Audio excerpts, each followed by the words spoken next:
এটা লনের একটা বিশেষ অঙ্ক। আমরা যে অঙ্কটাতে দেখি, এই অঙ্কটার ডোমেন এবং রেঞ্জ কিভাবে নির্ণয় হবে। আগের অঙ্কটা যদি আমরা খেয়াল করি, আগের অঙ্কটা ঠিক এরকম ছিল। এখানে কিন্তু একটাই ছিল, এর নিচে কিন্তু হর ছিল না। এখানে কিন্তু লব এবং হর দুটো একসঙ্গে আছে। তাহলে এই অঙ্কটা কিভাবে করতে হবে আমরা দেখি, এর ডোমেন এবং রেঞ্জ। আচ্ছা, তো এখানে যে নিয়মটা ছিল যে লনের সঙ্গে যা থাকবে এটা 0 থেকে বড় হবে, তো এখানেও একই ঘটনা। তাহলে 3 প্লাস এক্স এবং 3 minus x 0 greater than or 0 এর জন্য ফাংশনটা সংজ্ঞায়িত হবে। ঠিক আছে, তাহলে এক্স এর মানটা আসলে কত হবে? আচ্ছা, এখানে আমরা কিন্তু অসমতার সাহায্যে সমাধান করতে পারি, এবং আসলে অসমতার সাহায্যে সমাধানটা করতে হবে। তার আগে আমরা দেখি জিনিসটা এখানে কি ঘটনা ঘটতেছে। আসলে এখানে যেটা ঘটতেছে সেটা হচ্ছে দুটো জিনিস ভাগ করে 0 থেকে বড় হইতে হবে। 0 থেকে বড় হইতে হবে মানে এই যে চিহ্নটা প্লাস হবে। তো দুইটা ভাগ করে চিহ্ন প্লাস কখন হয় তার আগে দেখি যে ভাগ করলে প্লাস হয় না মাইনাস হয়। এরকম ঘটনা আছে পৃথিবীতে কয়টা? এরকম কিন্তু আমাদের ঘটনায় আছে 4টা। কি কি ঘটনা আমরা দেখি? প্রথম ঘটনা হচ্ছে, আমাদের ধরি আমার উপরেরটাও প্লাস ভাগ নিচেরটাও প্লাস, তাহলে কি হবে? এর ভাগফলটা কিন্তু প্লাসই হবে। আমার উপরেরটা প্লাস আর নিচেরটা যদি মাইনাস হয় তাহলে ভাগফলটা কিন্তু মাইনাস হবে। আমার উপরেরটা মাইনাস নিচেরটা যদি প্লাস হয় তাহলে ভাগফলটা মাইনাস হবে। উপরেরটা মাইনাস নিচেরটা মাইনাস তাহলে ভাগফলটা হবে মাইনাস। তার মানে আমার কাছে 4টা ঘটনা আছে। এই 4টা ঘটনার মধ্যে দেখতে হবে যে কোন ঘটনার মধ্যে এই ভাগ করলে প্লাস হবে। 0 থেকে বড় মানে প্লাস চিহ্ন। তাহলে আমার কাছে 2টা ঘটনা আছে। একটা হচ্ছে এটা একটা ঘটনা, ভাগ করলে প্লাস। এটাও একটা ঘটনা, ভাগ করলে প্লাস। তো এখানে বোঝা যাচ্ছে লব এবং হর দুইটাই যদি প্লাস হয় তাহলে এই ঘটনা ঘটবে, অথবা লব এবং হর যদি দুটোই মাইনাস হয় তাহলে এই ঘটনাটা ঘটবে।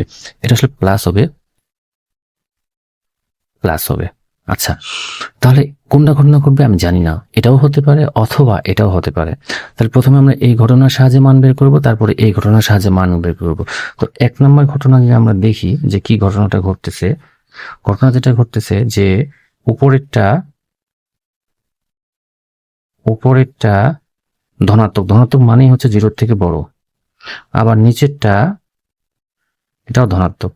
তো এখানে কি হতে হবে? দুইটা ঘটনা কিন্তু একসঙ্গেই ঘটতে হবে। এটা প্লাস হলে অবশ্যই এটাকেও প্লাস হইতে হবে। দুটো যখন একসঙ্গেই ঘটে তখন আমরা বলি এবং। তাহলে উপরেরটা প্লাস এবং নিচেরটাও প্লাস, দুটো ঘটনা একসঙ্গে ঘটতে হবে। এটা একটা ঘটনা। অথবা আমরা কিন্তু জানি না যে আসলে এই ঘটনা ঘটবে কি এই ঘটনা ঘটবে, দুটো ঘটনাই ঘটতে পারে। তাহলে এটা অথবা এই পরের ঘটনাটা। তো পরের ঘটনাটা কি? পরের ঘটনাটা হচ্ছে লব 0 থেকে ছোট, 0 থেকে ছোট মানে মাইনাস, এবং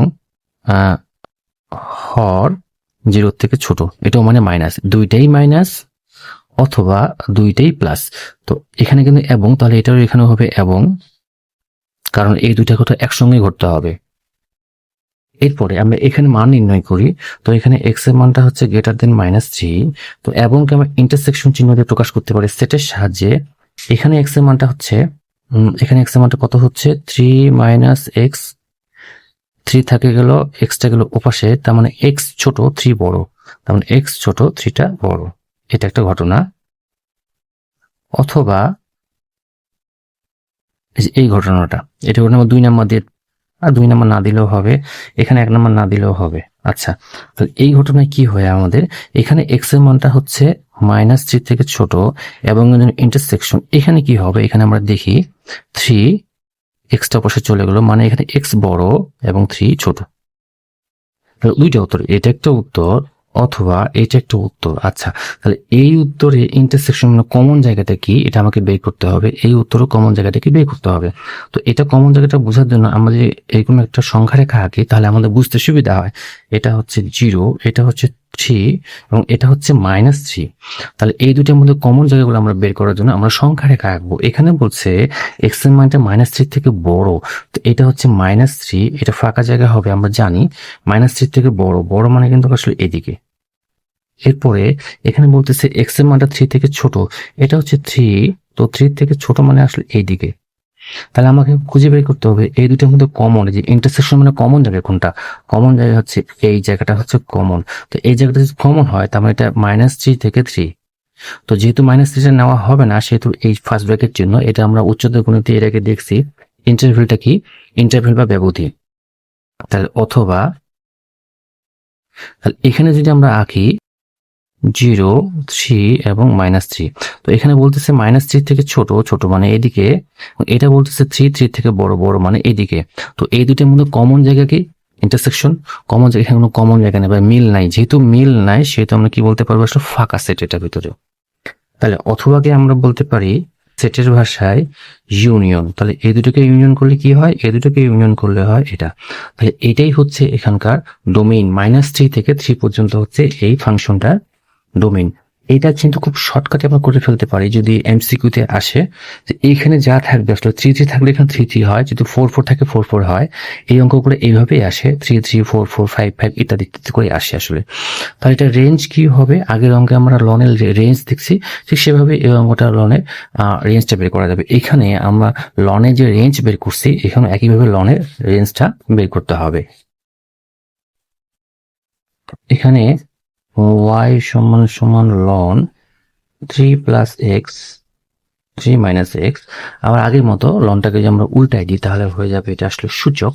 তো লন মানে হচ্ছে আসলে লগ ই, আমরা এর আগে দেখছিলাম লগ ই। তাহলে আমাদের হয়ে যাবে এটাও পাশে যাবে এটাও পাশে যাবে, তাহলে 3 প্লাস এক্স 3 মাইনাস ওয়াই, এই ধরনের অঙ্ক আমরা করছি এর আগে। তাহলে ই এর পাওয়ার হয়ে যাবে ওয়াই। এখান থেকে আমাদেরকে এক্স এর মানটা বের করতে হবে। তো এক্স এর মানটা 3 plus x 3 e to the power y minus x e to the power y. এরপরে সব এক্স গুলাকে আমরা এক জায়গায় করব। তাহলে x plus x e to the power y 3 e to the power y minus 3। এখানে যদি আমরা এক্স কমন নিই, 1 plus e to the power y সমান সমান 3 e to the power y minus 3। X সমান সমান 1 plus e to the power y 3 e to the power y minus 3। তো এখানে এখন আমাদের বসাই দেখতে হবে যে ওয়াই এর কি এমন কোনো মান আছে যে বসাইলে অসংজ্ঞায়িত হবে। যেমন আমরা যদি ওয়াই এর মান 0 বসাই তাতে কিন্তু কোনো সমস্যা হবে না। এটা 0 বসালে আসলে ই টু দি পাওয়ার 0 মানে 1 1 1 2 কোনো সমস্যা হবে না, মানটা বাস্তব। ওয়াই এর মান যদি প্লাস বসাই তাতেও কোনো সমস্যা হবে না, এবং ওয়াই এর মান যদি মাইনাস বসাই তাতেও আসলে কোনো সমস্যা হবে না, সংজ্ঞায়িত হবে। তাহলে এটা হচ্ছে এখানে আমরা সব ধরনের মান বসাতে পারবো, মানে আসলে এখানে এটা রেঞ্জ হবে আসলে বাস্তব একটা মান।